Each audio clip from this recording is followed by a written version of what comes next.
Kalau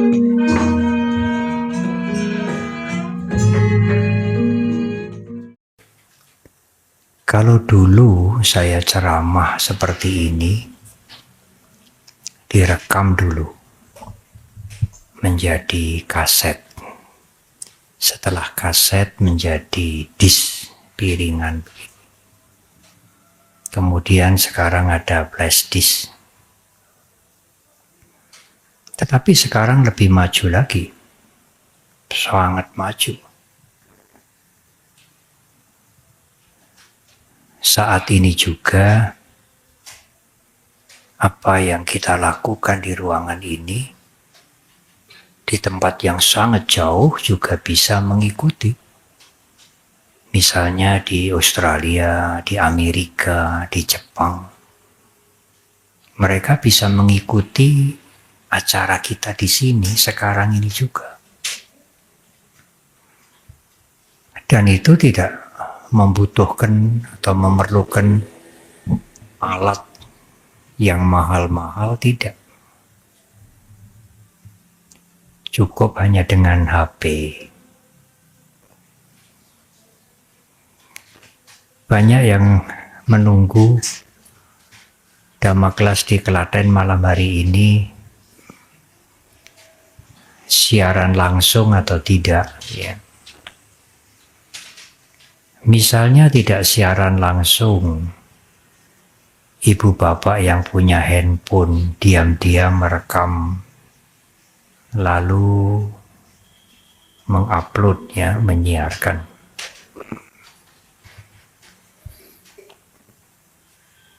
Meskipun mereka berada di tempat yang jauh, mereka bisa mengikuti apa yang terjadi di tempat ini. Begitulah cepatnya komunikasi, canggihnya pemberitaan. Oleh karena itu, salah satu sikap atau salah satu perilaku yang sangat penting bagi kita sekarang ini adalah mengendalikan diri. Utamanya ucapan kita, perbuatan kita. Dalam bahasa Pali disebut sangwara. Kalau kita tidak berhati-hati, tidak mengendalikan diri. Dalam bahasa Jawa, orang yang tidak berhati-hati, tidak mengendalikan diri itu disebut sembrono. Kalau kita sembrono dalam berperilaku, dalam berbicara, memang kelihatannya tidak ada yang sengaja merekam, tetapi mungkin ada teman kita atau saudara kita atau orang yang tidak dikenal diam-diam merekam kita dengan handphonenya, lalu diupload, disebarkan. Kalau sudah begitu, sulit untuk dihapus. Lalu bagaimana, Bante? Yang paling baik kita hati-hati. Karena kalau sudah terlanjur bersikap, ya, utamanya yang buruk, ya, berbicara yang buruk, yang tidak baik, ada yang merekam terang-terangan atau diam-diam lalu mengupload, dampaknya sekarang ini besar sekali. Kalau dulu kita pernah mendengar paticca samuppada, ada sebab menimbulkan akibat. Akibat ini menjadi sebab baru, menimbulkan akibat yang lain, menimbulkan akibat yang lain, menimbulkan akibat yang lain. Rentetan sebab akibat yang berantai itu sekarang berjalan cepat sekali.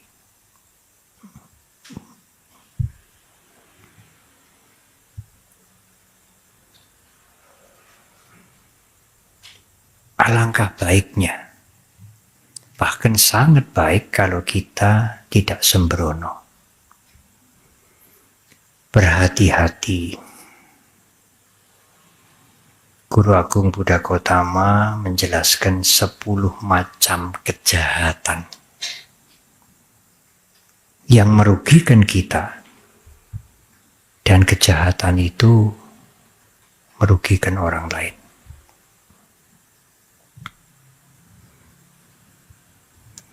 Kalau ajaran agama Buddha ini disingkat, sering disebutkan jangan berbuat jahat.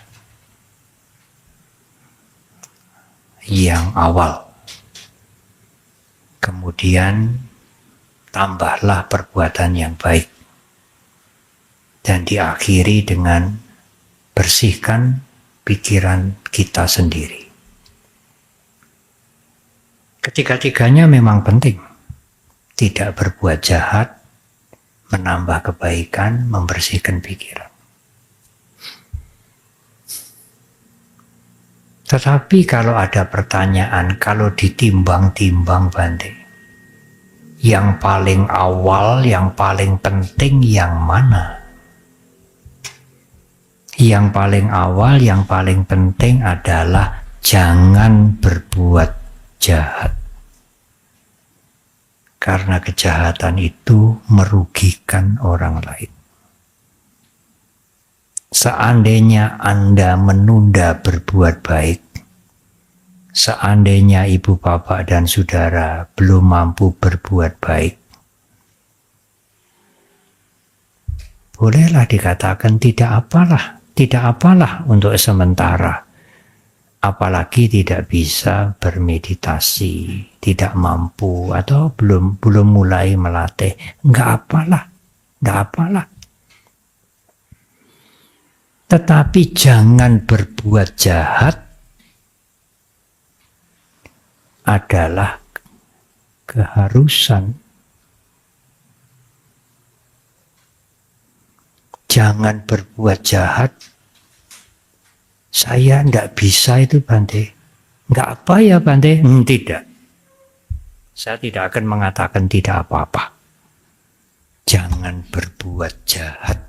Sangat penting. Karena kalau Anda berbuat jahat, Anda merugikan orang lain dan pasti merugikan dirinya sendiri.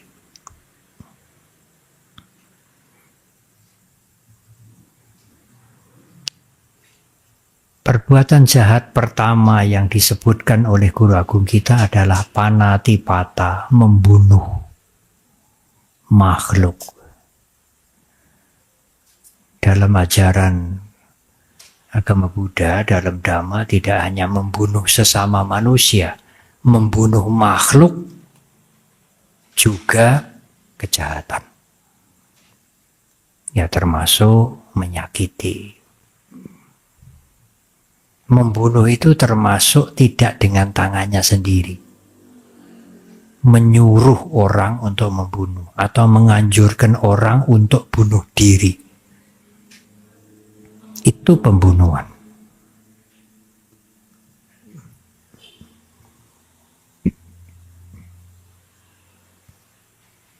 Banyak juga umat Buddha yang mulai mengerti, lalu dengan kehendak sendiri kalau jajan di restoran, di warung, dia menghindari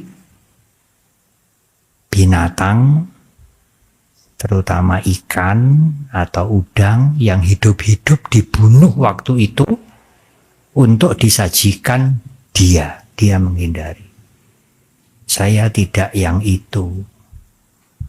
Saya mau mencari ikan yang sudah mati. Kadang-kadang restorannya salah paham, malah marah. Kami nggak jual bangkai. Di sini udang-udang, ikan, gurami, hidup semua. Seger semua. Kalau Anda pesanlah. Nanti kami akan ambil, bunuh saat itu. Diolah saat itu. Cepat, kami mengolah cepat. Fresh semua. Wah, justru kami mencari yang bangkai. Bukan dipateni, dibunuh saat itu untuk kita. Ya. Apalagi sebagai biku tidak boleh itu. Yang melakukan itu juga melakukan kejahatan. Saya melanggar winaya. Tidak boleh menurut peraturan. Saya pernah hampir mengalami seperti itu. Karena waktu sudah siang, tidak bisa mencapai wihara, masuk ke restoran. Kapia itu umat yang membantu memesankan makanan. Saya tanya, kamu pesan apa? Pesan ini, Bante. Jangan-jangan itu ikannya masih hidup loh, dibunuh. Coba tanya. Ikannya sudah mati atau masih hidup? Masih hidup, Bante. Baru mau ditangkap. Tapi belum sampai dibunuh, belum sampai ditangkap. Ganti saja, ganti. Ganti apa, Bante? Sego pecel. Itu tidak membunuh. Atau biasanya kalau lauk yang dari ayam itu tidak langsung dibunuh saat itu, sudah jadi bangkai. Tetapi kalau ikan laut termasuk udang, kadang-kadang cumi-cumi juga, kerang itu dibunuh saat itu. Itu pembunuhan, itu kejahatan. Yang membunuh khusus membunuh untuk disajikan biku, itu dia melakukan banyak kejahatan. Dan bagi saya, kalau tahu dan saya makan, itu melanggar winaya. Kalau ibu bapak mau mencontoh cara hidup yang seperti ini, bagus juga. Tetap makan daging, tetap. Tidak harus vegetarian, tidak harus sayuran. Nggak harus sego pecel, nggak harus gudangan, nggak harus nasi dengan lalapan. Silakan, tetapi tidak membunuh. Spesial dibunuh untuk Anda, tidak. Kejahatan yang kedua adalah mengambil barang yang bukan menjadi miliknya, sekecil apapun. Alah, ini nggak ada artinya lah. Wong sing duwe kuwi sugih banget nih.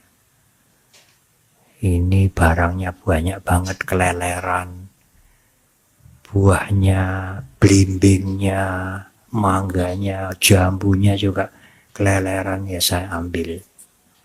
Ya boleh mengambil, tetapi pamit, minta terus terang. Daripada ini tidak digunakan, buah-buahan ini banyak, keleleran, boleh saya manfaatkan, boleh saya minta. Kalau yang mempunyai, oh ya silakan. Anda tidak mencuri. Tetapi kalau Anda tidak memberitahukan pada yang punya, itu termasuk mencuri. Adina dana. Adina tidak diberikan. Dana, barang yang tidak diberikan. Oh, sekarang zaman modern mencuri itu modusnya macam-macam. Markup. Hati-hati.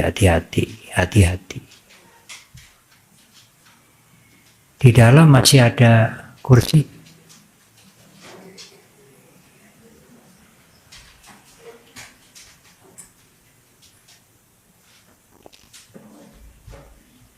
Di depan juga masih ada kursi kosong.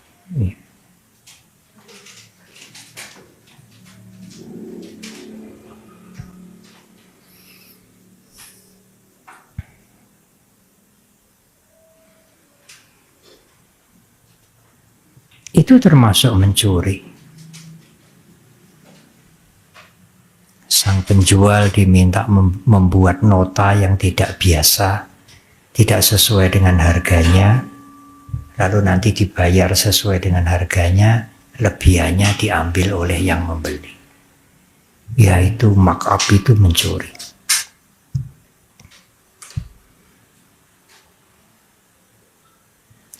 Kejahatan yang ketiga adalah melakukan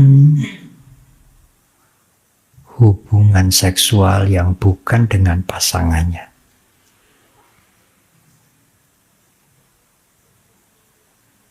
Melakukan perbuatan yang tidak susila. Itu termasuk kejahatan. Iya, Bante kan suka sama suka. Iya. Anda boleh berkata begitu. Dulu almarhum Biku Agabalu pernah memberikan penjelasan yang gampang sekali. Saya pernah berbicara tentang ini. Bagaimana kalau ada orang yang mengatakan kan hubungannya itu suka sama suka? Ya, memang penjelasannya agak panjang. Apakah masih di dalam perwalian, dan lain-lain dan lain-lain. Apakah wanita-wanita yang menjalankan kehidupan spiritual dan lain-lain. Tapi almarhum Biku Agabalu mempunyai jawaban yang singkat dan cukup baik. Ya, Anda boleh mengatakan suka sama suka. Apakah itu kejahatan? Begini aja lah, Anda tanya sama orang tua Anda, setuju tidak?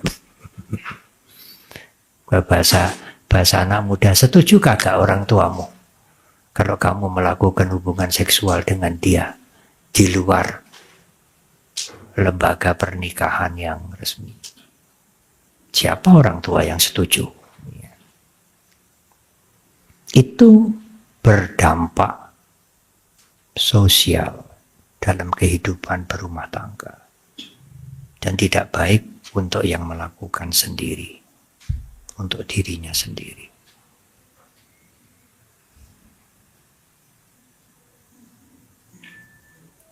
Membunuh, mencuri, melakukan perbuatan tidak susila. Ini adalah kejahatan yang dilakukan oleh fisik, kejahatan oleh jasmani ini. Ya tentu akarnya pikiran, tapi perbuatan jasmani. Ada 4 kejahatan lewat mulut, ucapan. Yang pertama, berbohong, musyawadah. Ini akarnya. Kemudian oleh Guru Agung Buddha Gautama dijabarkan menjadi 3 lagi, jadi ada 4. Berbohong itu begini. Ya, baik. Saya nanti ikut datang jam 7. Tapi jam 7 dia tidak datang. Itu berbohong, musyawadah. Itu kejahatan, iya. Karena ada pihak lain yang juga dirugikan. Selain tidak baik untuk dirinya. Apalagi kalau sering dilakukan, menjadi habit. Seolah-olah itu biasa. Yang kedua, pisuna waca. Yang pertama itu musyawadah. Pisuna waca ini berbohong tapi menjelekkan orang lain. Yang sekarang sering disebut fitnah. Ya. Wah, dia itu kayaknya itu kan punya pesugihan. Punya tuyul gitu ya. Ya, dia kan korupsinya banyak. Siapa tahu mungkin juga dagangan narkoba.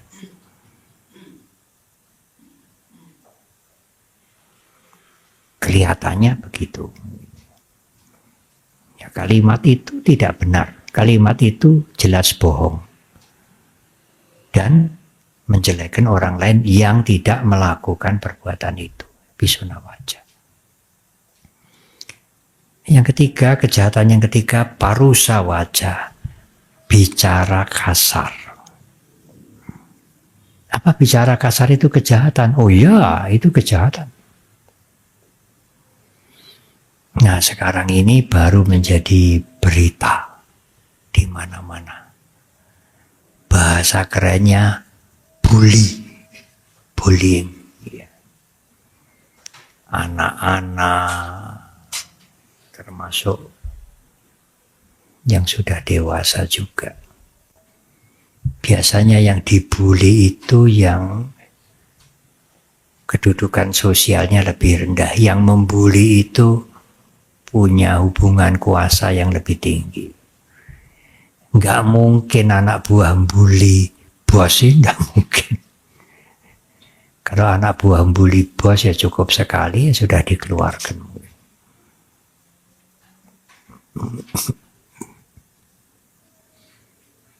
Tetapi hati-hati.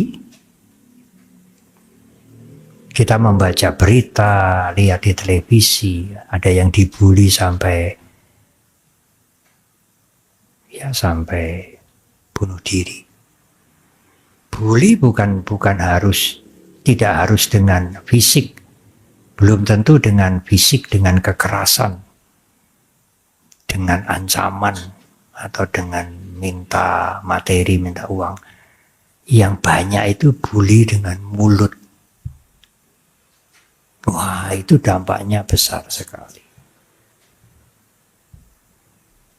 Oleh karena itu berhati-hatilah berbicara. Apalagi sekarang pembicaraan Anda bisa direkam diam-diam oleh siapa saja yang ada di sini, yang Anda tidak tahu. Mungkin bukan video, hanya audio saja direkam. Saya pernah mendengar ada peribahasa, hati-hati. Itu dinding-dinding ini punya mata dan telinga. Dulu waktu saya SD SMP diceritai begitu oleh orang tua saya, itu pepatah bahasa Belanda. Masa sih dinding-dinding punya mata telinga? Oh, sekarang nyata. Dinding-dinding ini punya mata telinga. Bahkan di dalam dinding itu handphone yang kecil itu punya mata telinga sampai kemana-mana itu. Tetapi ya hati-hati, jangan-jangan kita yang ada di rumah ini juga membuli anak-anak kita, adik kita. Bukan hanya yang di televisi, diberitakan di koran-koran itu. Mungkin di rumah itu orang tua itu membuli anak-anaknya. Sang kakak membuli adiknya, itu dampaknya besar sekali. Ada orang tua yang kedatangan tamu, lalu ada anak-anaknya itu 2. Orang tuanya cerita pada tamunya itu, anaknya dengar, sing iki pinter, sing iki bodoh banget. Diajari apa-apa bodoh, isone mung dolan wae. Bodoh, sing ini pinter.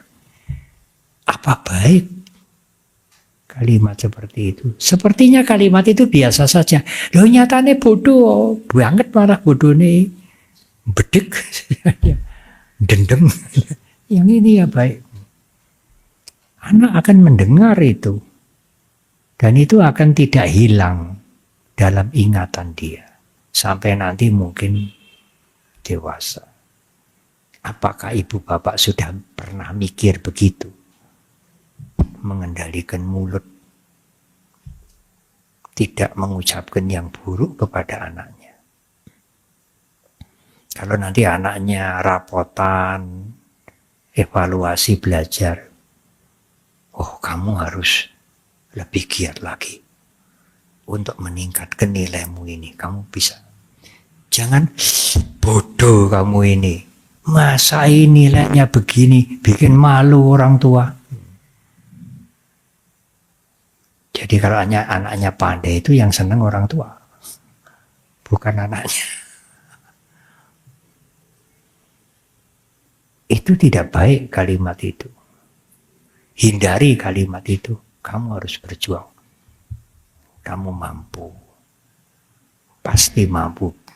Bisa kalau berjuang. Kalau tidak berjuang, ya nanti ketinggalan. Dan kamu tidak boleh ketinggalan.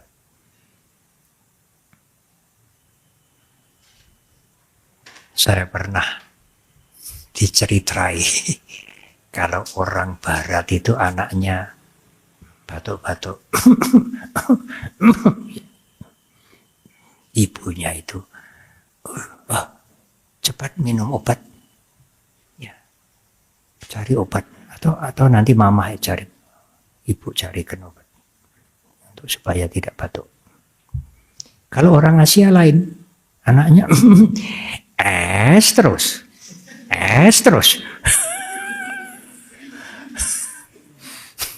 Begitu toh.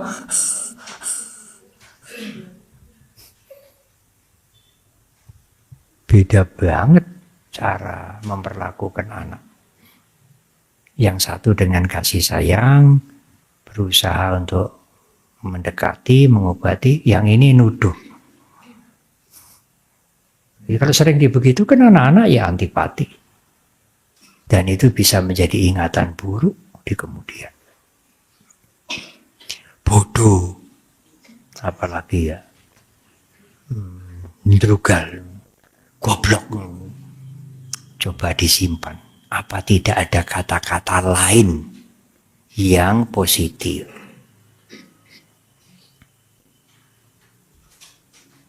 Jelek itu. Atau ya sebenarnya ini tidak jelek. Dalam psikologi meskipun ada kata tidak, jeleknya itu nemplek di sini. Lebih baik menggunakan kalimat mulai baik. Tambahlah menjadi lebih baik. Jangan menggunakan kata tidak jelek. Ini lumayan, sudah mulai baik.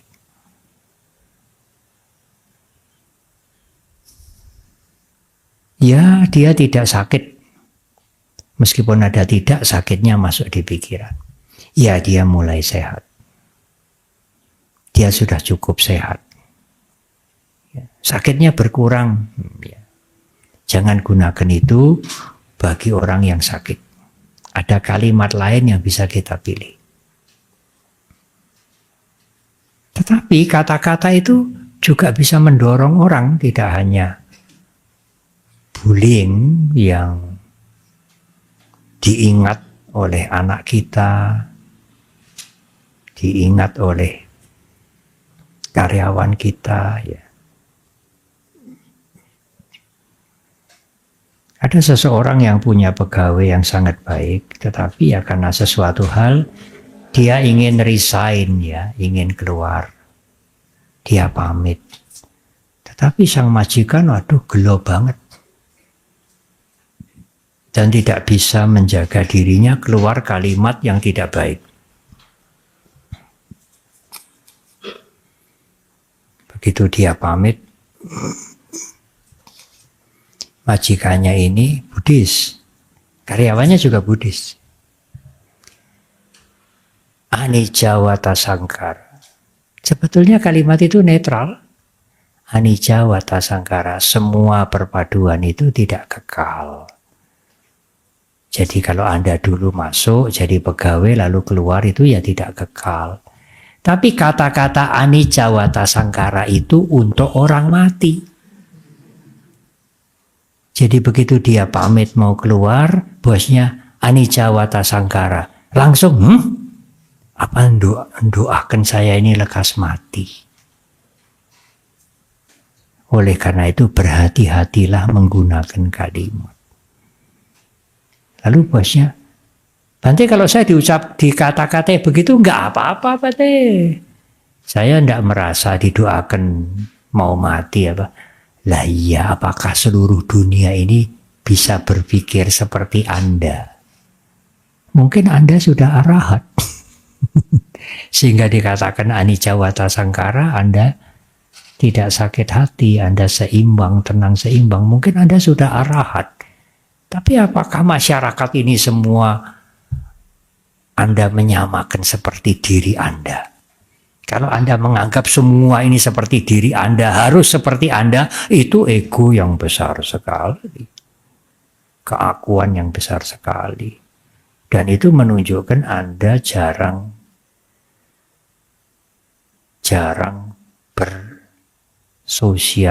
bersosial masyarakat.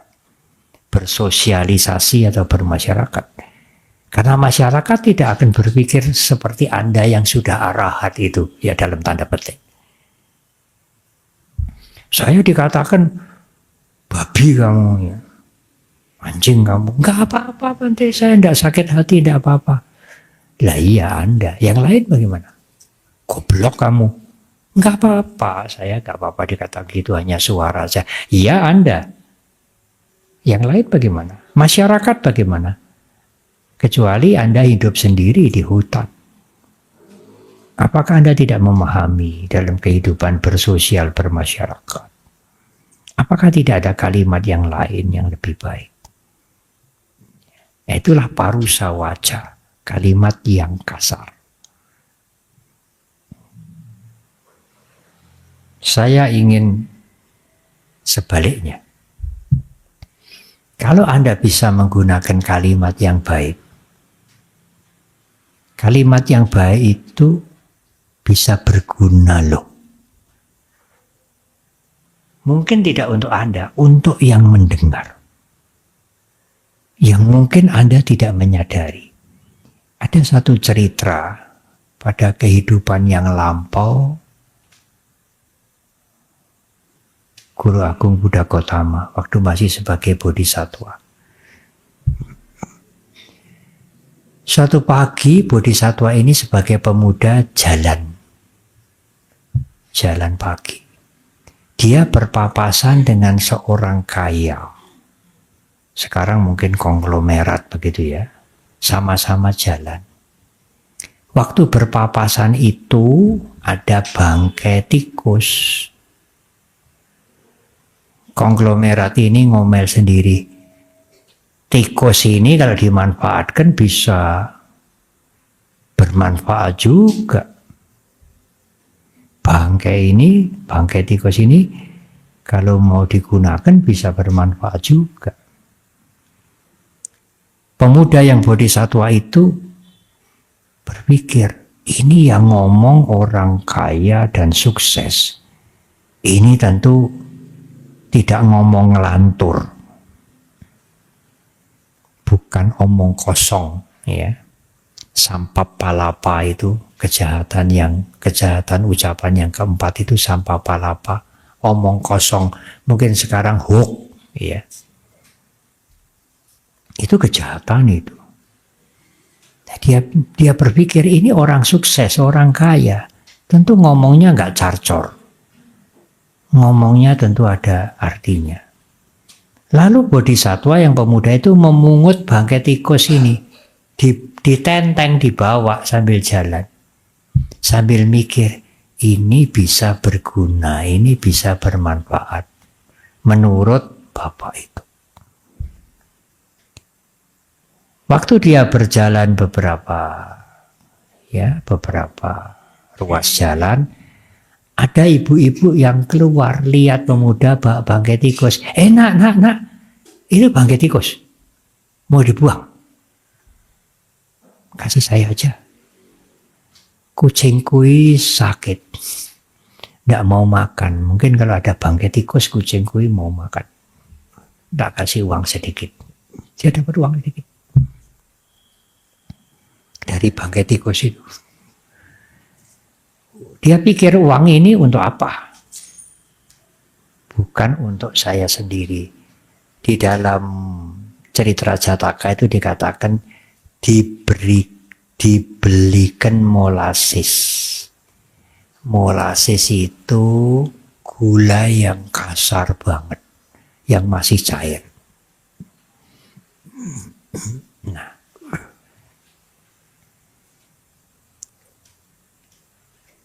kemudian dituang di beberapa gelas, dijual. Nah, dari musim hujan menuju musim kemarau itu cuaca panas. Termasuk itu kucing sakit, tikus mati. Dijual di depan sekolah. Laris. Dapat uang lebih banyak dari modal menjual bangkai tikus yang sedikit itu. Karena gulanya dicampur dengan air, dijual panas-panas. Dari uang menjual sirup molasis ini dia belikan permen, dapat banyak. Nah, dia melihat dari musim hujan ke musim panas, dan dari musim panas ke musim hujan di Indonesia juga itu biasanya ada angin ribut, lesos. Wah, karena ada lesos itu banyak pohon-pohon lalu rontok, cabang-cabang pohon ini rontok. Demikian juga musim kemarau menjelang musim hujan itu juga banyak pohon yang rontok. Lalu dia ngumpulkan anak-anak, tolong saya dibantu itu cabang-cabang ranting-ranting itu kelompok ya, nanti tak paringi permen. Wah, anak-anak senang, ngumpulkan ranting-ranting itu kasih permen, dapat banyak. Setelah dapat banyak, ranting-ranting itu dijual, laku. Untuk kayu bakar, untuk masak. Zaman dulu belum ada gas, belum ada kompor listrik, belum ada. Dia dapat uang banyak. Nah, sekarang dengan uang itu dia ingin menjadi pekerja, menjadi kasarnya, bahasa yang kasar, kuli di kapal dengan membawa uang hasil menjual potongan-potongan kayu itu. Di tempat saya namanya rencek. Dia bekerja berlayar di kapal itu rajin, sungguh-sungguh, tanggung jawab, orang delenger, disayang oleh atasannya, oleh bosnya. Kemudian dia mendapatkan uang banyak. Cukup banyak karena dia juga hemat. Setelah berlayar berapa lama, dia pulang ke kampung dengan membawa uang banyak. Jauh lebih banyak ketimbang dia menemu bangkai tikus.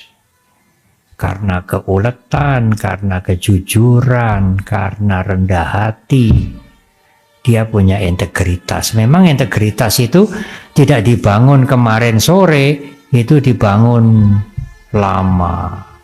Integritas itu konsisten dengan perilaku yang baik. Jadi kalau dia jujur, dia kerja keras, dia rendah hati, itu dia pertahankan. Nah, itu lalu menjadi, ya, konsistensi itu menjadi integritas. Tidak mudah dia melunturkan integritasnya itu. Waktu pulang ke kampung setelah berlayar sekian tahun dengan bawa uang yang banyak, dia ingin menjumpai konglomerat yang dulu jalan berpapasan, menunjukkan bangkai tikus ini kalau dimanfaatkan ya berguna loh. Untuk apa? Untuk matur nuwun. Kata-kata satu kalimat itu berguna untuk dia. Dia datang ke konglomerat itu, diterima, dan dia cerita dari awal berpapasan dan membawa bangkai tikus sampai sekarang pulang. Konglomerat itu senang banget dengan anak muda ini. Rajin, ulet, mau mendengarkan kata, bekerja dengan sungguh-sungguh, lalu dilamar. Mau dijodohkan anak perempuannya. Wah. Itu berkat satu kata yang diucapkan, dan waktu orang kaya itu melihat bangkai tikus mengatakan, bangkai tikus ini pun kalau digunakan, dimanfaatkan bisa berguna loh. Dia tidak pikir bahwa dampaknya akan berantai. Membuat seorang pemuda yang mendengar itu menjadi sukses. Tapi ya suksesnya itu bukan karena mendengar omongan dan bangkai tikus tok. Dia punya keuletan, dia punya kesungguhan, kejujuran, rendah hati, dan dia pertahankan itu, konsisten menjadi integritas dia.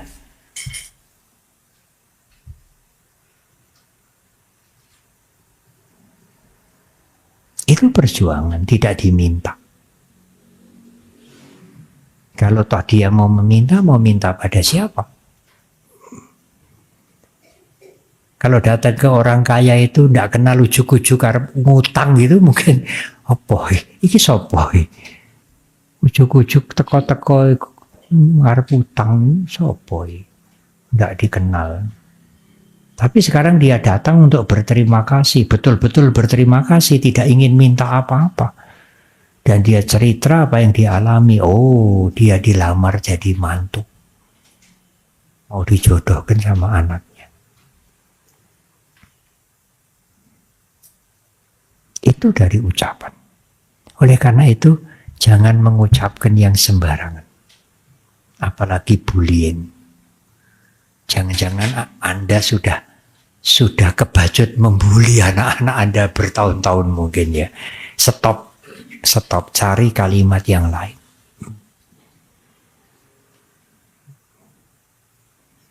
Ada peribahasa. Jangan banyak omong. Sampai ada orang yang menyuruh Anda berhenti dulu, jangan banyak omong. Lebih baik Anda sedikit omong atau tidak omong, sampai ada orang lain yang meminta Anda untuk berbicara. Itu lebih baik. Daripada banyak omong sampai disuruh berhenti.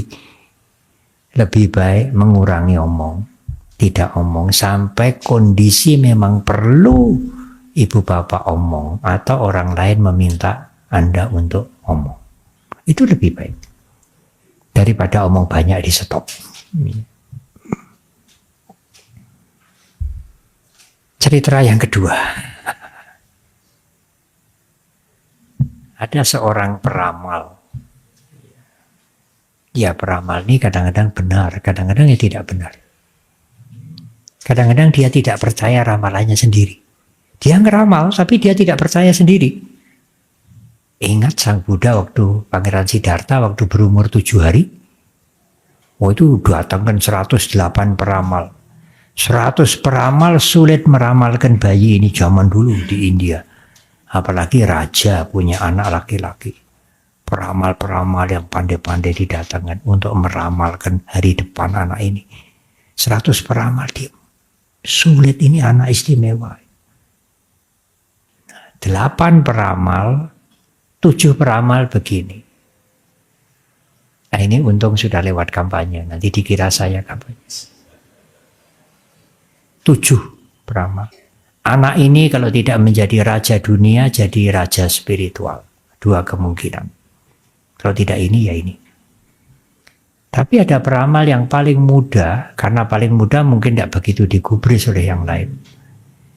Dia dengan 1 jari. Anak ini pasti jadi raja spiritual, tidak mungkin jadi raja dunia. Wah, rajanya ya susah.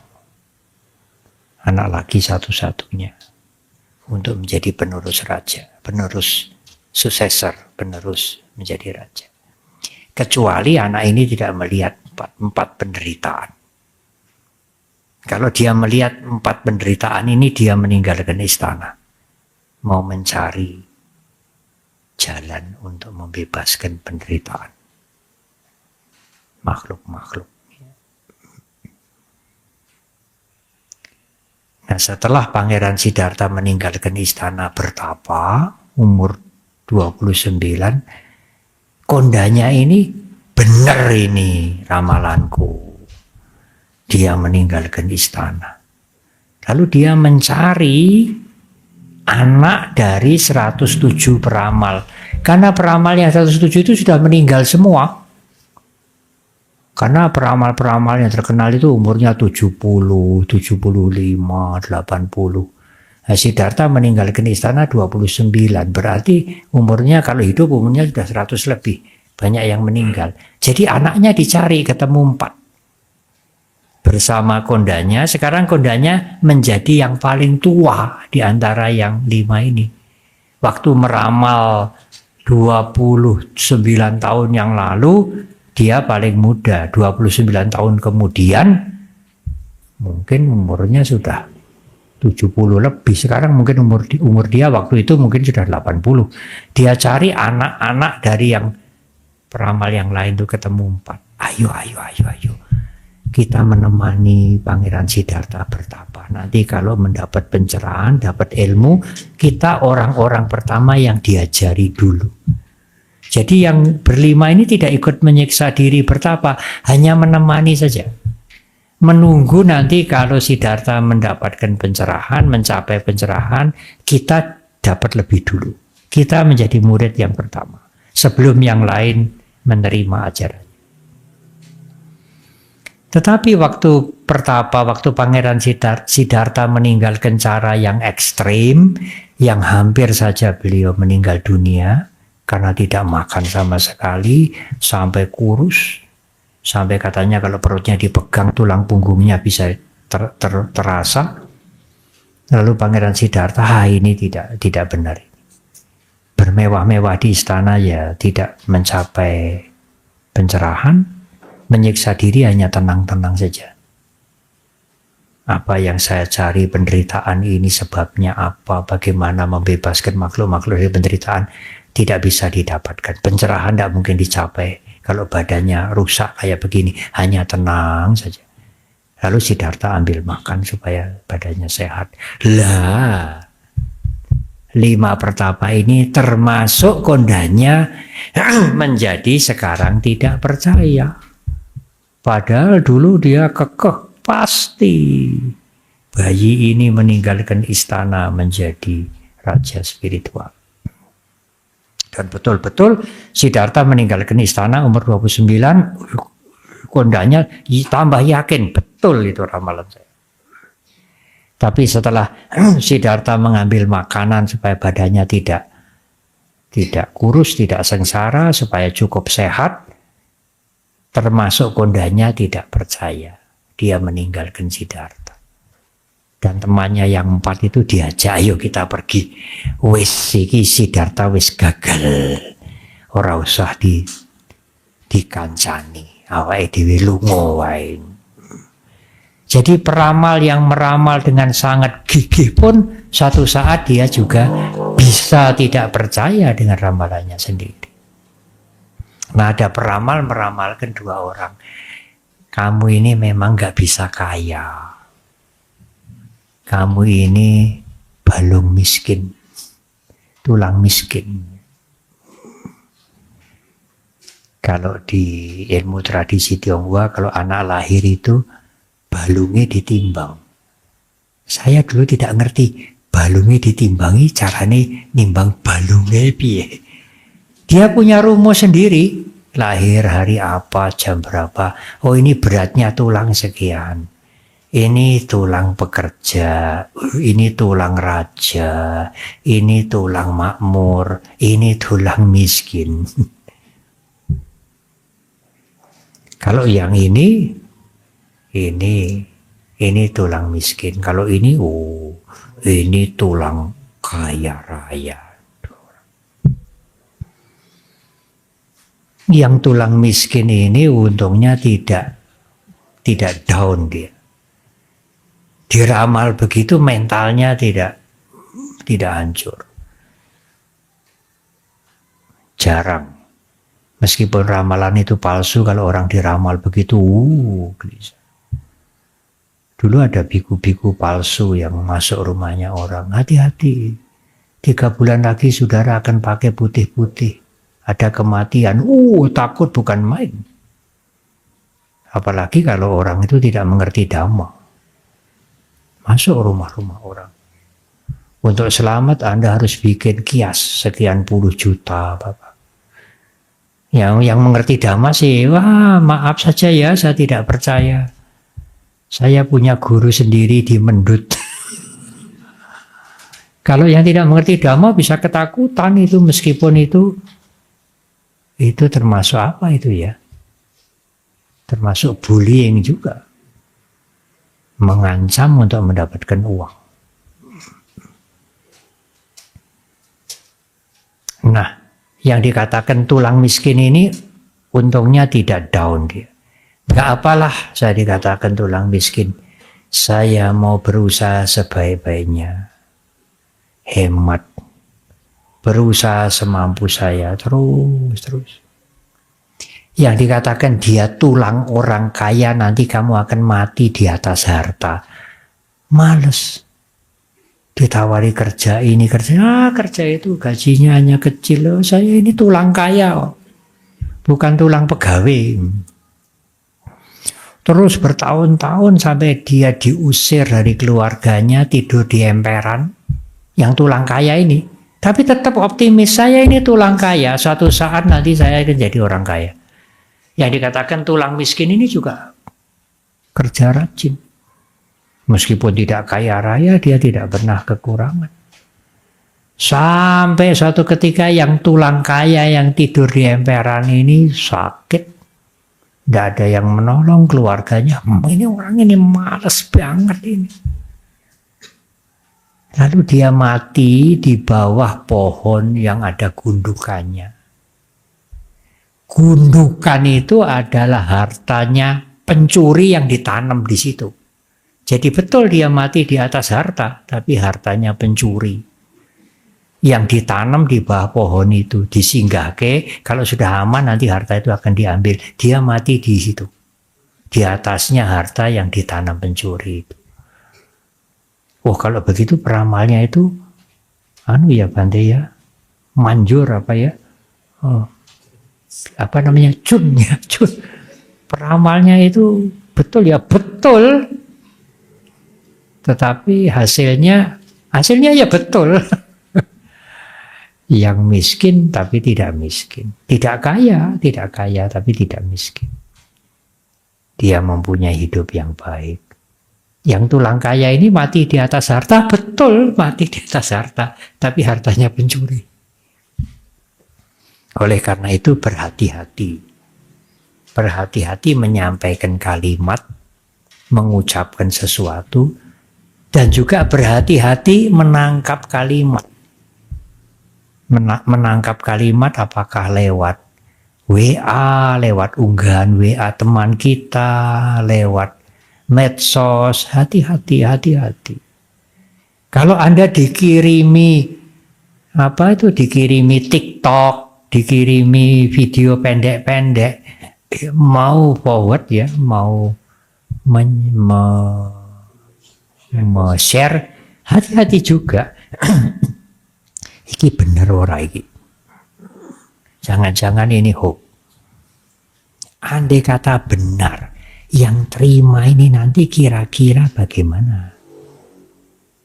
Karena ada itu peristiwa kecelakaan, orang ditabrak mobil segala macam, darahnya bercucuran macam-macam.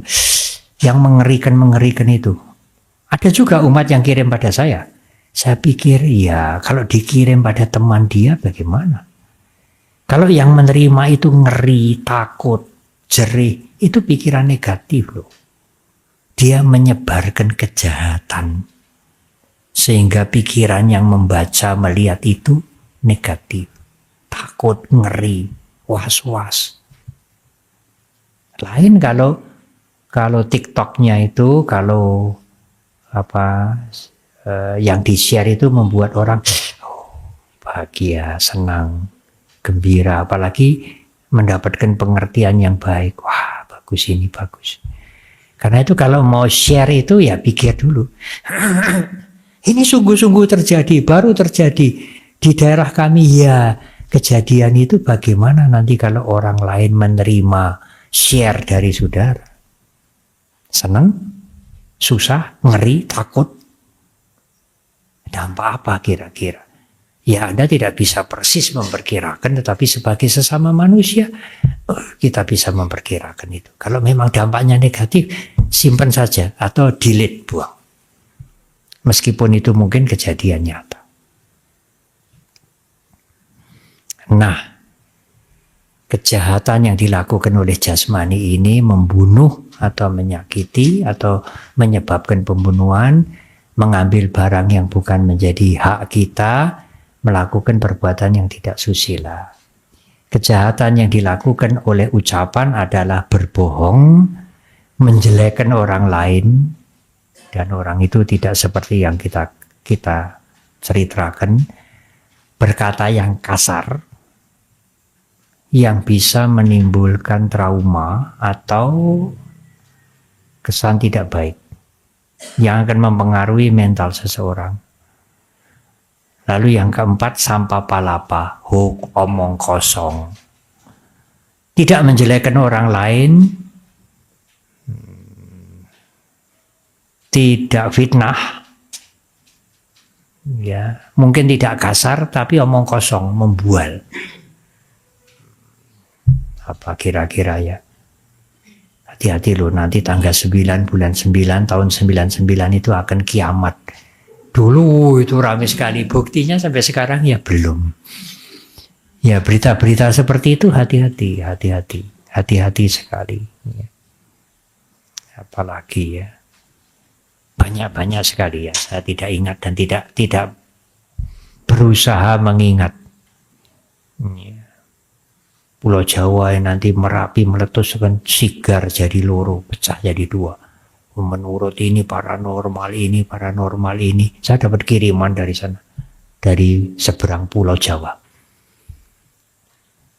Hampir saya bertanya, lah kok sekarang Pulau Jawa masih utuh? Tidak enak. Bahasa Jawa ngeleh-leh gitu. Iya. Bukan ngeleh, lapar. Iya Pak. Melehke. Tidak enak. Hanya secara tidak langsung saya menasihatkan, jangan mudah menyebarkan berita-berita hoax. Tidak menjelekkan orang lain, tidak menipu untuk keuntungan dirinya sendiri. Bukan kalimat yang kasar, tapi itu tidak benar. Dan kalau orang membaca itu juga bisa timbul ketakutan, kekhawatiran, dan lain-lain. Nah sekarang 3 kejahatan yang dilakukan oleh pikiran. Yang pertama adalah abijja. Abijja itu lebih kasar dari loba. Loba itu ingin memiliki lebih banyak, mempunyai lebih banyak dengan segala macam cara. Abijja ini sering diterjemahkan iri hati. Melihat orang lain punya ini, punya itu, maju ini, maju itu, iri hati. Memang tidak senang muncul dulu, lalu iri hati. Itu kejahatan, Bante. Ya, itu kejahatan. Mengapa harus iri hati? Itu urusan dia. Dia dapat itu caranya tidak halal loh, Bante. Itu mungkin menipu, mungkin apa, itu urusan dia, bukan urusan Anda. Anda tidak perlu iri hati dengan milik dia. Yang kejahatan yang kedua yang dilakukan oleh pikiran adalah abhyapada. Bhyapada. Kalau A itu artinya tidak. Bhyapada artinya itikat jahat. Bukan hanya rasa tidak senang, bukan hanya benci, tapi sudah ada rencana, ada itikat untuk menjahati seseorang meskipun dalam pikiran. Itu juga kejahatan. Ya, itu juga kejahatan. Karena sudah muncul di pikiran. Sudah di otak-atik di pikiran. Sudah ada niat menjahati dia. Apa menyakiti, apa mengusir, apa memojokkan. Itu lebih kasar dari dosa. Bahasa Pali dosa artinya kebencian. Kebencian muncul dari rasa tidak senang, berkembang jadi kebencian. Tapi ini, bhyapada ini itikat jahat. Ada niat menjahati orang. Kalau kita melihat sesuatu yang menyenangkan, timbullah loba, ingin memiliki. Tapi iri hati itu ingin tidak senang orang lain memiliki itu. Ingin sesuatu dari dia. Itu lebih kasar dari loba. Abijja lebih kasar dari loba. Bhyapada lebih kasar dari kebencian. Kejahatan yang terakhir, 3 oleh jasmani, 4 oleh 3 oleh jasmani, 4 oleh ucapan, 3 oleh pikiran. 10 ini disebut kejahatan. Hati-hati. Yang terakhir, berpandangan yang tidak benar. Apa itu kejahatan, Bante? Ya, karena dampaknya bisa mendorong orang berbuat jahat. Antara lain, pandangan bahwa tidak ada sebab, tidak ada akibat. Kita ini hidup ya hidup, jalani aja. Kalau kita membunuh, mencuri, menyakiti orang, ya udah. Orang ada sebabnya. Kita ini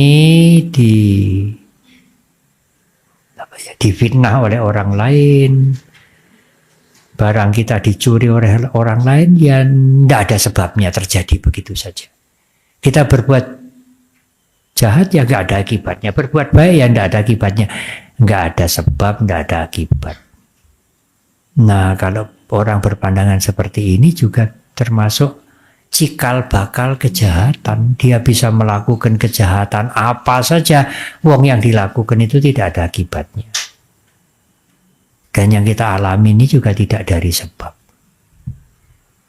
Memang ada micaditi, pandangan yang salah, yang dalam sekali. Tetapi yang paling kasar, yang termasuk salah satu dari 10 kejahatan itu, nggak percaya perbuatan ini ada sebabnya, ada akibatnya. Ya berbuatlah, kalau kamu mau berbuat, berbuat saja. Ya itu tidak mungkin.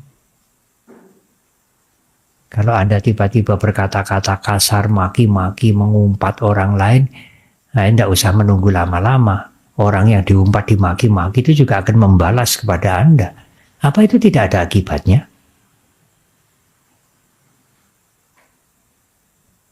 Ada yang punya kebiasaan mengucapkan kalimat yang jelek-jelek. Itu Anda bisa cari sendiri contohnya. Salah satu contohnya, kalau ketemu sama teman sama bapak, gila kamu, aku ini waras aku ini waras gila. Kalau dia tidak mengumpat begitu dulu, ora lego. Jadi asal ketemu Dian kamu, ya. Dan lain-lain, apalagi dari sebelah timur sana. Itu jadi kebiasaan. Ya kebiasaan yang tidak baik. Ya bagi temannya yang mungkin sudah kenal sejak SMA atau sejak lama ya. Tapi kalau orang baru, Dian, apalagi macam-macam lah.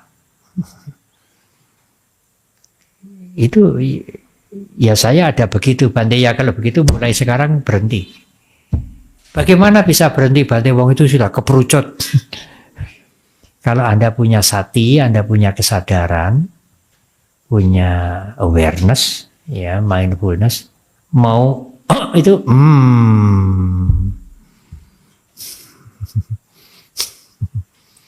mau ngucapin gila, gitu toh. Ya, jangan jadikan kebiasaan.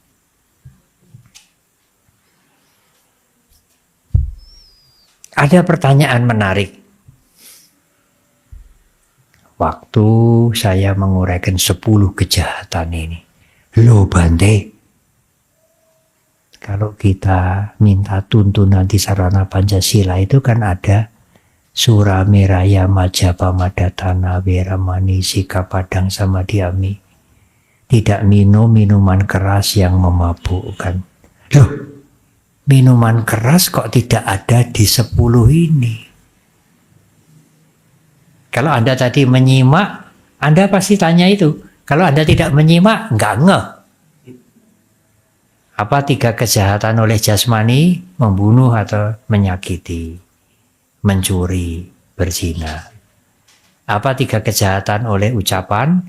Berbohong, fitnah, berkata-kata kasar, ngumpat, misuh-misuh, omong kosong, hoax.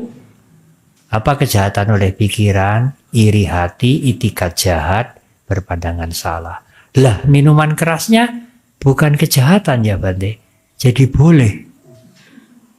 Lah kok Pancasila ada sila yang kelima. Minuman keras ini kalimat ini harus dimengerti utuh, jangan dipotong. Kalau dipotong artinya bisa salah. Nanti saya dikira menganjurkan yang tidak baik. Minuman keras, minum minuman keras bukan kejahatan, tetapi keburukan. Apalagi kalau minum minuman keras itu dicampurkan obat. Banyak obat-obatan, ramuan tradisional yang harus diminum dengan sedikit arak. Itu bukan keburukan, apalagi kejahatan bukan. Kalau minum minuman yang disuling, suramiraya, diragikan, yang sampai kesadarannya agak ngeleleng, bukan dicampur untuk obat, itu juga bukan kejahatan, Bante, bukan. Itu keburukan. Tetapi kalau keburukan ini dilakukan sering-sering, bisa memancing kejahatan. Dimulai dengan bicara yang tidak terkontrol. Cerita segala macam di dalam rumah tangganya, ngomel-ngomel. Itu kejahatan lewat mulut.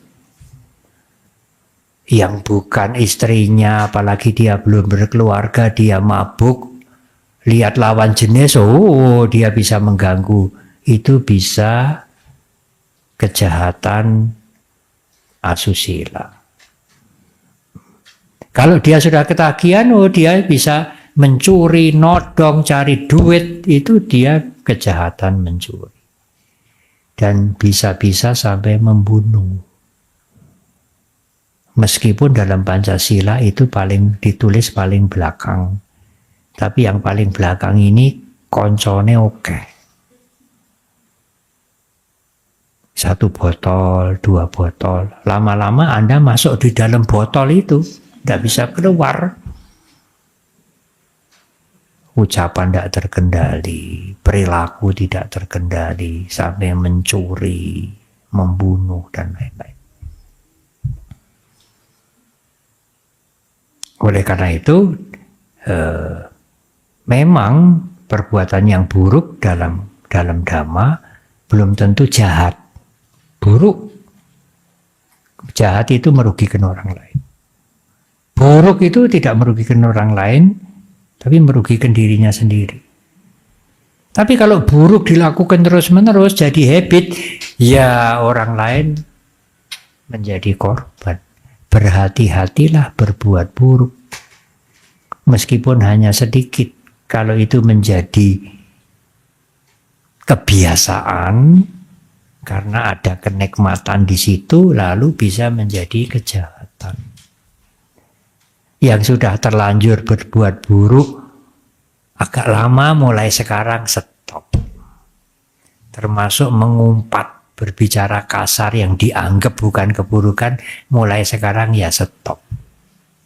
Bisa Bante, bisa. Nyetop orang lain sulit, nyetop diri sendiri masa tidak bisa? Bisa. Yang paling bisa ya mengubah dirinya sendiri. Mengubah orang lain ya sulit. Kita hanya menganjurkan, mendorong orang lain berubah. Menganjurkan berubah. Ya mungkin dia bisa berubah. Mungkin ya nasihat kita, dorongan kita angin lalu. Yang paling bisa diubah ya dirinya sendiri. Itu pun kalau mau. Dan kalau keburukan atau kejahatan itu sudah berlangsung lama, ya harus perlu effort, perlu gas yang kuat untuk potong itu. Kenapa Bante kok bisa sampai lama begitu? Ya, karena kejahatan, keburukan itu pun memberikan kenikmatan. Memberikan kenyamanan, kenikmatan. Tidak gampang itu. Yang biasa bekerja, mark up, korupsi, itu kan kecil-kecilan dulu. Kalau kedudukannya makin tinggi, dia dipercaya makin banyak, korupsinya akan makin banyak. Bagaimana bisa stop kalau tidak sungguh-sungguh perang kepada dengan dirinya sendiri? Ya, iya Bante, kalau stop, waduh, income-nya kurang banyak. Iya, kalau Anda tidak stop, kejahatannya juga bertambah banyak. Nanti kalau kena KPK gimana? Itu gak sih ngapes Bante. Orang apes saya tidak kena KPK. Iya lah, kalau Anda yang ngapes gimana? Itu semua bisa berantakan, keluarga berantakan, anak-anak yang kuliah sekolah juga berantakan, namanya hancur. Anda mengatakan itu kan yang kena yang apes. Lah kalau apesnya pada Anda bagaimana? Ya kalau tidak apes sekarang ya apes nanti. Kadang-kadang sulit untuk menyadarkan begitu karena dalam pikirannya itu sudah dipola sing kaya ngono kuwi oleh. Lah ini mijaditi. Pandangan yang salah. Kejahatan yang ke-10 tadi punya pandangan yang salah. Sing kaya ngono kuwi oleh. Wong liya-liyane ya ngono. Ya padahal itu kejahatan. Ya, membunuh ya membunuh. Dalam Buddhis, dalam Dhamma, membunuh ya membunuh. Konsisten. Ajaran Sang Buddha itu konsisten. Tidak ada membunuh kekecualian. Membunuh bukan pembunuhan, ya tidak ada. Membunuh ya membunuhlah. Hanya membunuh dengan tujuan apa? Membunuh untuk apa? Itu mempunyai nilai yang berbeda-beda. Tetapi membunuh tetap membunuh. Tidak ada excuse, ya tidak ada kekecualian. Membunuh apa? Pembunuhan suci, tidak ada. Membunuh ya membunuh. Nah, Ibu Bapak dan Saudara, saya bicara sudah cukup lama, 1 jam 1/4. Ya, saya harus menyelesaikan uraian ini. Sebetulnya 10 kejahatan ini ajaran awal sekali. Waktu awal-awal kita kenal Dhamma, kenal ajaran agama Buddha, jangan berbuat jahat itu diberikan pertama. Kalau ada biku meminta sila, meminta tuntunan tisarana, pasti langsung diberikan Pancasila. Enggak hanya tisarana tok, dan bukan dhamma yang lain, Pancasila. Pancasila itu adalah jangan berbuat jahat, mengendalikan diri. Banyak berbuat baik, syukurlah kalau bisa. Tapi jangan berbuat jahat, itu penting dan pertama. Banyak atau menambah kebaikan, syukurlah. Membersihkan pikiran sangat mulia. 3 ini.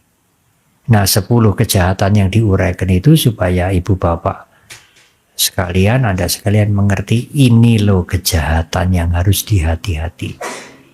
Kalau Anda tidak mengerti, salah-salah Anda selama ini sudah melakukan kejahatan. Dan kejahatan itu berakibat. Akibatnya tidak baik, penderitaan. Sedangkan kebaikan juga berakibat, akibatnya adalah kebaikan juga. Kejahatan akibatnya kejahatan juga. Akibat yang tidak baik. Kebaikan akibatnya kebaikan. Akibat yang baik untuk kita. Apalagi sekarang kejahatan dan juga kebaikan mudah menyebar. Mudah sekali dengan internet, dengan TikTok, dengan segala macam, dengan WA, mudah sekali menyebar, mudah mempengaruhi orang. Dan kejahatan itu karena menjanjikan kenikmatan yang gampang, biasanya lebih mudah mempengaruhi orang ketimbang anjuran untuk berbuat baik. Jangan berbuat jahat. Wah, ini pengalaman kami, anjuran itu sulit. Banyak berbuat baik, masih lebih gampang. Stop kejahatan, sulit sekali. kejahatan yang sudah dilakukan untuk di stop ini sulit. Mengapa ya Bante? Ya karena kenikmatan, karena kenyamanan yang diberikan oleh tindakan yang jahat itu. Lebih mudah nganjurkan orang berbuat baik meskipun orang tidak tertarik. Tetapi anjuran itu lebih gampang daripada menyetop orang berbuat jahat. Ya menganjurkan berbuat jahat tidak usah diceritakan di sini. Nyetop orang berbuat jahat, nganjurkan keluarga teman kita untuk stop berbuat jahat lebih sulit. Menganjurkan berbuat baik lebih mudah. Oleh karena itu sekali lagi berhati-hatilah di dalam berbicara, berbuat, termasuk berpikir. Karena dari pikiran itulah yang melahirkan ucapan dan perbuatan. Terima kasih. Ada waktu sedikit, setengah jam ya? Ya, mari kami persilahkan yang mau bertanya. Dua dulu. Satu pertanyaan ya, jangan ABC. Oh iya. Selamat malam Bante. Singkat cerita, nama saya Ewin. Saya pernah ke Mendut waktu itu, ketemu Bante. Dan Bante memberi saya catatan buku Bante yang baru mau diterbitkan. Karena saya waktu itu bilang untuk apa? Saya baru mempelajari 2017 saya mempelajari tentang Buddha, dan 2021 saya mulai menekuni lagi dan ketemu Bante malah dikasih buku. Saya senang sekali. Buku catatan dari Mendut. Iya benar. Nah, di sini. Iya. Dan saya waktu itu Bante bilang, Agustus kita ketemu, saya belum bisa Bante. Dan pertama ketemu kemarin di Jogja, saya tinggal di Jogja, ini saya ngelaju mau ketemu lagi karena saya kemarin di Jogja di Karangjati kemarin. Ya. Saya merasa Dhamma Kelas di Karangjati itu cukup baik dan lengkap. Baik. Tapi cukup tidak mudah dibandingkan malam ini. Ya, apa ada pertanyaannya? Ya, pertanyaan saya adalah sebenarnya kembali lagi Bante, ini kan tentang kejahatan tadi ya. Bila kita melihat kejahatan ini dari orang-orang terdekat atau orang-orang yang kita sayangi, kadang kita tuh nggak enak kalau ngomong atau bagaimana gitu loh caranya untuk mengingatkan. Apakah dalam ajaran Sang Buddha kita itu membiarkan saja biar karma yang dia mengambil karma, atau kita itu mengingatkan itu bagaimana? Terus apalagi untuk misalnya orang yang lebih tua, kita yang muda ini ingin mengingatkan kadang tuh kamu tuh kadang begitu. Itu kalau menurut ajaran Guru Agung Siddhartha bagaimana atau pendapat itu saja Bante? Baik. Terima kasih. Kita tidak permisif itu masa bodoh. Dengan orang lain, apalagi teman kita, keluarga kita yang berbuat jahat. Tetapi yang harus diingat pertama-tama, jangan membenci orang yang jahat. Siapapun, jahatnya apapun, termasuk mungkin membunuh, mungkin memalsu, mungkin menipu kita. Sampai mungkin kita tahu dia pernah membunuh manusia, misalnya ya. Berusaha menjaga pikiran, jangan membenci dia, jangan membenci dia. Apa alasannya Bante? Lah bisa berubah kok. Orang jahat itu bisa berubah jadi baik. Banyak cerita zaman Sang Buddha, zaman sekarang pun juga.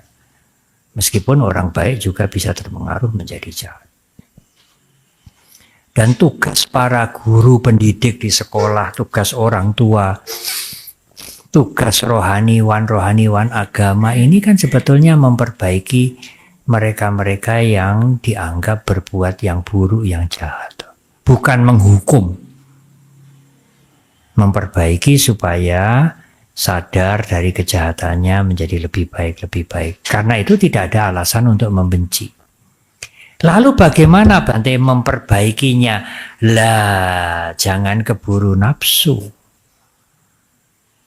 Kalau hanya pokoknya aku ingin menyadarkan dia. Kalau tidak hati-hati itu egoisme juga. Pokoknya nanti dulu. Bagaimana caranya? Siapa yang kita hadapi? Menghadapi murid kita dengan menghadapi kakak kita beda. Menghadapi adik kita dengan menghadapi orang tua kita beda. Lalu bagaimana Bante? Ya dicarikan cara. Dalam bahasa Bali dikatakan upaya kosala, harus ada cara yang tepat.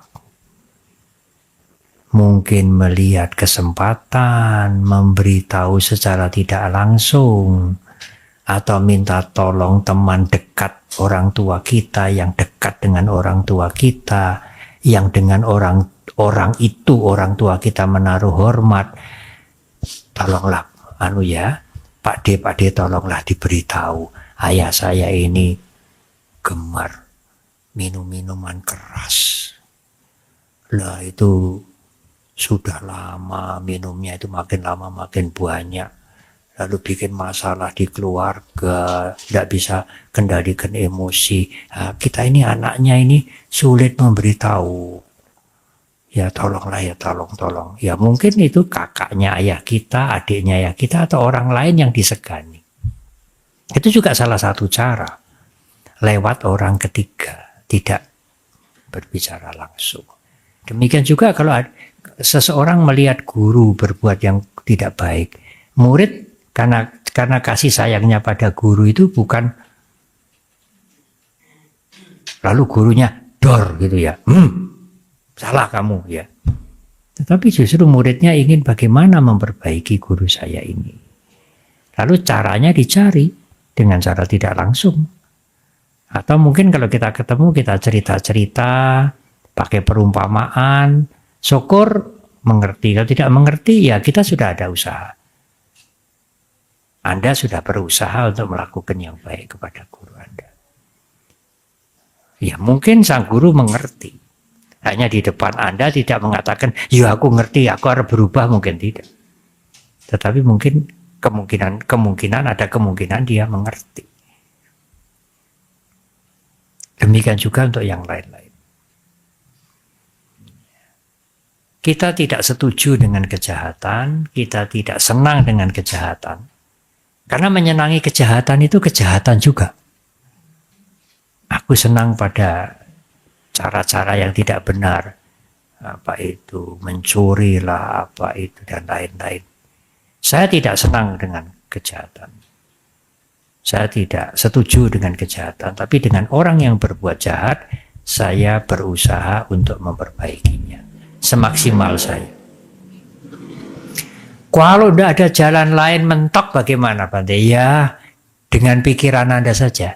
Semoga kakak atau ayah atau ibu suatu saat akan mengerti perilakunya yang kurang baik dan kembali menjadi lebih baik. Anda berpikir positif, sangat positif.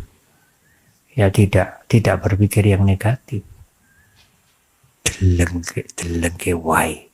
Besok nek karbane berbuah rasa ke. Itu kebencian juga. Hanya dibalut dengan hukum karma. Seolah-olah kita sangat bijaksana itu ya. Apa itu seperti mengutuk intelektual. Enggak usah Anda enggak usah berpikir begitu ya, nanti hukum alam akan berjalan. Yang justru kita pikirkan bagaimana kita menghentikan hal-hal yang tidak baik itu. Syukur bisa, kalau tidak bisa ya dengan pikiran. Dengan pikiran diulang-ulang. Pikiran baik yang diulang-ulang itu tentu ada pengaruhnya, pasti.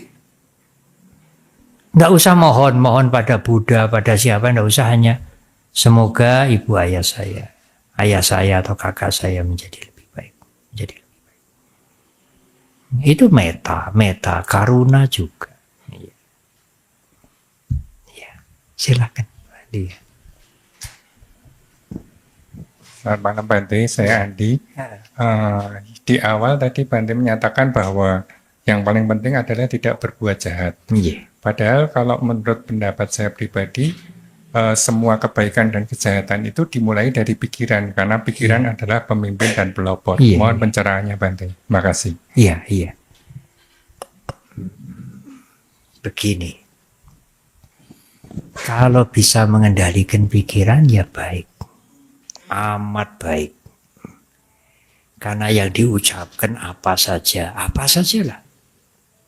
Ini nanti selesai dhamma kelas ini, Anda pulang mau kemana? Itu kan ada di pikiran dulu. Saya mau kupat tahu dulu Bante. Tidak langsung ke rumah, itu sudah ada di pikiran dulu. Iya. Hanya membersihkan pikiran dari hal-hal yang buruk, niat buruk, itikat jahat, iri hati itu tidak mudah. Membersihkannya harus dengan kesadaran, dengan sati. Karena kalau sati itu muncul, keburukan itu rasido berkembang. Nah, sati itu harus dilatih, tidak ujuk-ujuk kuat. Persis seperti olahragawan. Olahragawan apa semualah. Badminton, voli, apalagi ya. Ini harus dilatih. Bagaimana nafasnya bisa panjang, bagaimana menggiring bola. Nah, demikian juga kesadaran itu tidak ujuk-ujuk. Apalagi Sang Buddha kalau nyuwun kesadaran, diwenehi kesadaran ya tidak.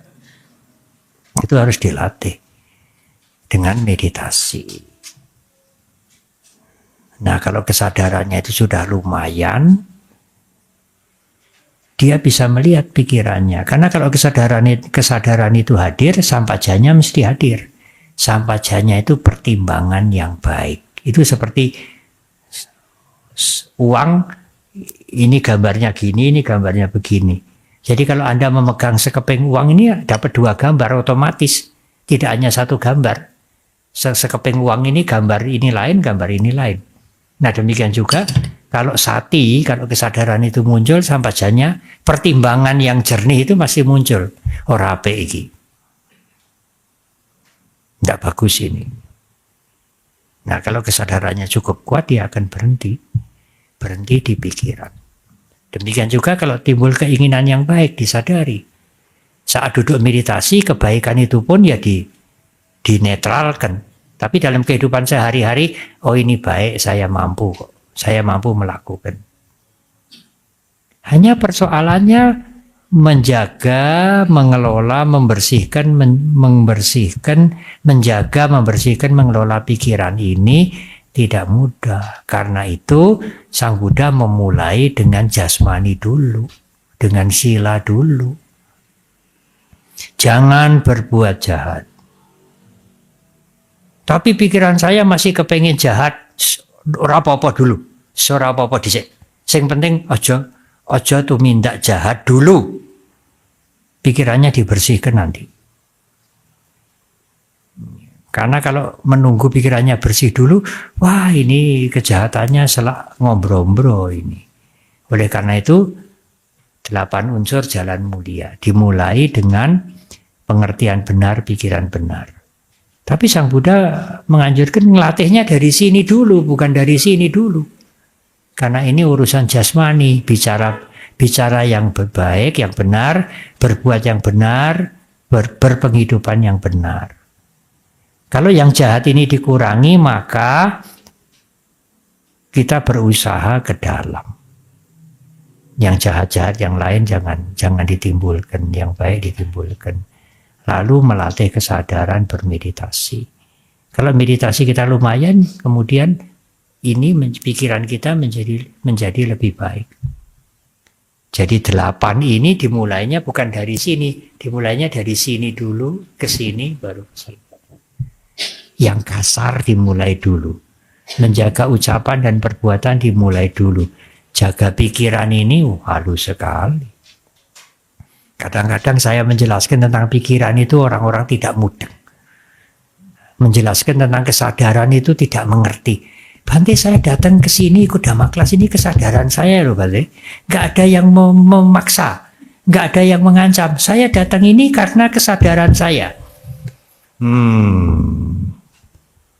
Bukan itu yang dimaksud dengan kesadaran. Kesadaran itu memperhatikan. Kalau saya boleh menggunakan kalimat yang lain, memperhatikan gejolak perasaan, pikiran yang muncul, yang macam-macam itu. Untuk bisa memperhatikan perasaannya dan pikirannya itu, latihannya memperhatikan yang kasar dulu, napas. Napas ini jasmani, angin ini jasmani, ini bukan perasaan, bukan pikiran. Ini napas kita ini jasmani. Memperhatikan langkah kaki kita waktu jalan, memperhatikan aktivitas jasmani kita sehari-hari. Nah, kalau kesadarannya sudah tumbuh, seperti olahragawan, ototnya sudah mulai kuat, nafasnya sudah mulai panjang. Nah, sekarang siap bertanding. Bertandingnya dengan apa, Bante? Kesadaran kalau sudah mulai kuat karena dilatih, bertandingnya dengan perasaan dan pikiran sing halus. Yang tidak kelihatan, bukan angin, bukan memperhatikan langkah kaki, tetapi perasaan dan pikiran. Itu diperhatikan sekarang. Itu sasarannya kesadaran sekarang, setelah kesadaran kita lumayan. Karena perasaan itu yang memprovokasi. Perasaan dan pikiran itu menurut Dhamma yang paling jahat, yang paling harus diawasi perasaan, bukan pikirannya. Karena pikiran itu muncul karena perasaan. Apa sajalah. Terlalu lama saya berbicara sampai ini kering. Rasanya tidak enak ya, Bante, ya tidak enak kalau kering. Perasaan merintahkan pikiran, coba minum sedikit. Itu karena perasaan. Ada rasa tidak senang di sini. Atau mungkin 1 jam lebih saya begini. Wah, ini tidak ada penopang. Wah, ini capek juga, apalagi usia sudah 70 ya. Wah, capek ini. Rasanya timbul perasaan tidak senang ya, Bante. Oh ya, bukannya senang. Perasaan tidak senang itu mempengaruhi pikiran kita. Cobalah sambil menunggu pertanyaan, menyandar sebentar.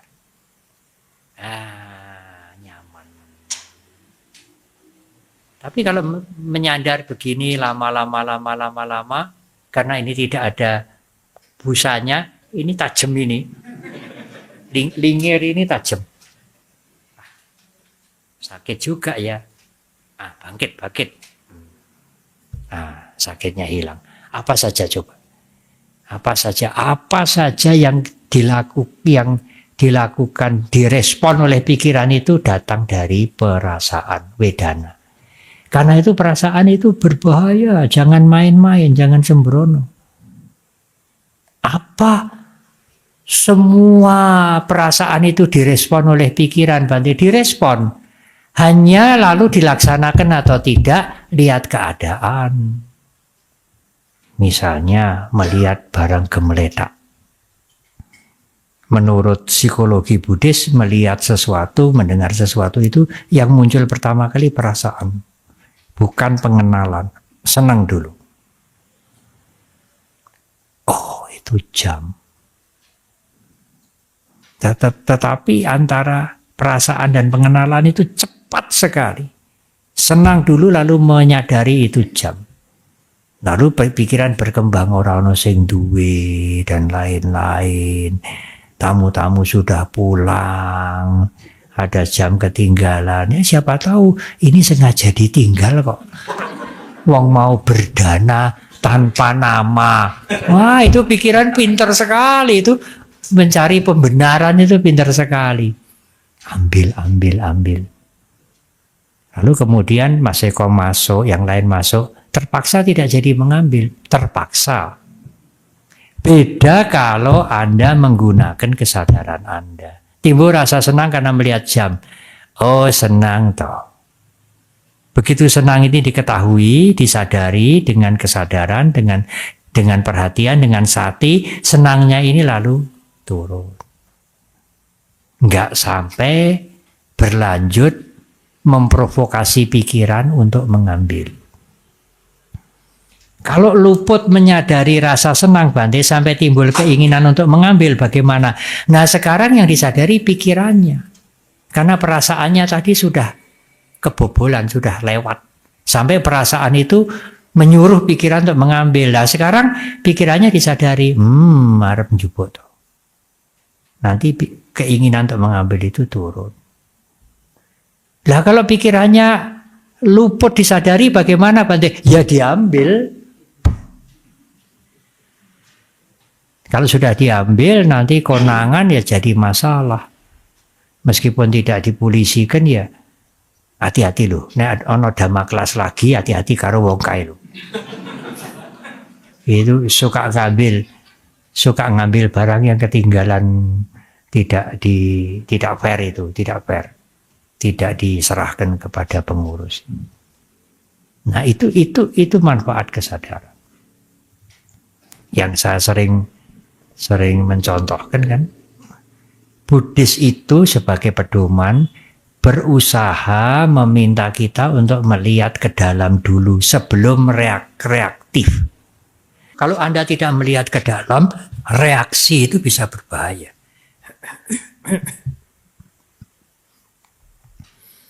Misalnya ada teman Anda atau ada karyawan yang memecahkan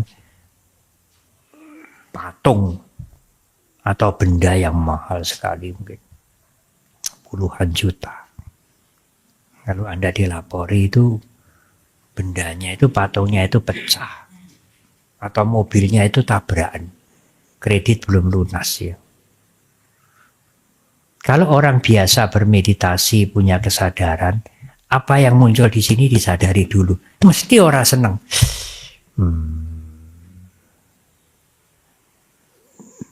Kalau rasa tidak senang itu disadari, apa dibiarkan Bante? Ya tidak dibiarkan. Yang nabrak ke mobil, yang mecah ke barang itu ya dinasehati. Tapi nasihat yang keluar itu bukan kemarahan, bukan kebencian. Karena rasa tidak senang yang muncul ini sudah disadari. Oh, enggak senang, tidak senang, dan kuat sekali. Apalagi yang dihancurkan itu barang yang mungkin mahal sekali. Tapi ya wis piye. Lalu yang memecahkan itu diundang. Tapi waktu kita mengundang dia itu, rasa tidak senang ini kadarnya sudah turun meskipun belum hilang sama sekali. Sehingga tidak memacu pada pikiran untuk benci, marah. Yang muncul apa? Kasih sayang. Menasehati, lain waktu jangan gitu ya, hati-hati. Itu mahal itu. Kalau rasa tidak senang ini tidak disadari, yo berebet begitu. Langsung reaktif. Keluar dulu, tidak ke dalam dulu. Kalau Anda semuanya, kalau Anda ke dalam dulu, maka yang keluar akan menjadi bijak.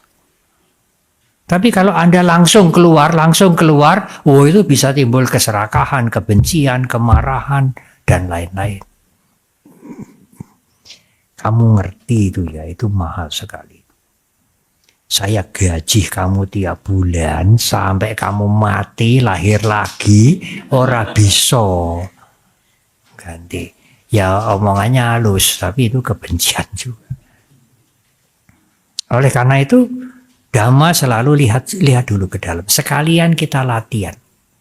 Latihan memurnikan kilesa ini, defilement, kotoran yang muntap-muntap ini, yang mula-mula ini. Karena dipancing, ada kabar mobilnya rusak, barangnya rusak, atau ini, itu. Ada fitnah yang masuk atau melihat sesuatu. Nah, kepancing ini modal. Tetapi kalau ada perhatian, ada sati, ada kesadaran, yang modal itu disadari dulu, dia akan lerem. Hanya alat untuk menyadari itu harus dilatih, tidak bisa diminta. Bante kan saya sudah ikut baptis upasaka upasika, saya kan mesti punya kesadaran, ya tidak. Itu harus dilatih, bukan kalau sudah jadi umat Buddha, wisuda upasaka upasika sudah punya kesadaran, ya tidak, harus dilatih. Seperti olahragawan, saya senang voli, saya senang badminton, ya latihan dulu. Bukan berarti kalau sudah mendaftar jadi anggota klub ini, klub itu langsung bisa, ya tidak. Bisa-bisa Anda bisanya lama. Latihan Anda bisanya lama. Tergantung bagaimana Anda melatih, tekun atau tidak, sungguh-sungguh atau tidak. Apalagi ini urusan mental, bukan urusan jasmani. Tidak ada jalan lain kalau Anda tidak mau berlatih. Berlatih menggunakan perhatian atau kesadaran untuk mengawasi perasaan. Karena perasaan itu yang akan membakar pikiran. Kalau perasaan bisa disadari, pikiran kita lebih jinak. Kalau perasaan tidak bisa disadari, ya pikiran harus disadari. Kalau pikiran menjadi jinak, menjadi baik, ya sudah tentu tidak berbuat jahat. Berhenti di pikiran. Itu the best way, jalan paling baik. Tidak usah pusing dengan sila, dengan yang lain-lain. Ya kalau tidak punya latihan kesadarannya belum, bagaimana Bante? Tidak cukup kuat. Lalu lihat jam gemeletak senang. Oh enggak, kesadaran saya masih lemah ya Bante. Didenteni aja. Hati-hati lu ya. Kamu nyolong itu karma buruk. Nanti akibat karmanya buruk banget loh. Kalau kamu ngambil barangnya orang kecil, nanti kalau karma berbuah, omahmu iso kobongan, entek-entekan. Oh ya, dirinya harus ditakut-takuti begitu, karena tidak ada latihan meditasi, tidak punya kesadaran. Ya ajaran karma dipakai untuk menakut-nakuti dirinya ini, supaya tidak jadi berbuat buruk mengambil barang milik orang lain. Iya, barangmu dipecahkan, mobilmu dihancurkan, hati-hati lu ya. Ojo omong kasar. Mengkone omong kasar nanti akibat karmanya lu. Wah, akibat karmanya nanti kamu bisa stroke, lambemu merot. Oh ya. Aku harap orang marah-marah, aku harap omong sing apik, sing penuh cinta kasih. Itu baik juga, hanya cara itu bukan the best way. Cara menakut-nakuti dirinya dengan ajaran agama, dengan hukum karma. Baik juga, tapi bukan yang paling baik. Kalau bisa menyadari dengan kesadaran, nah itulah yang paling baik. Terima kasih.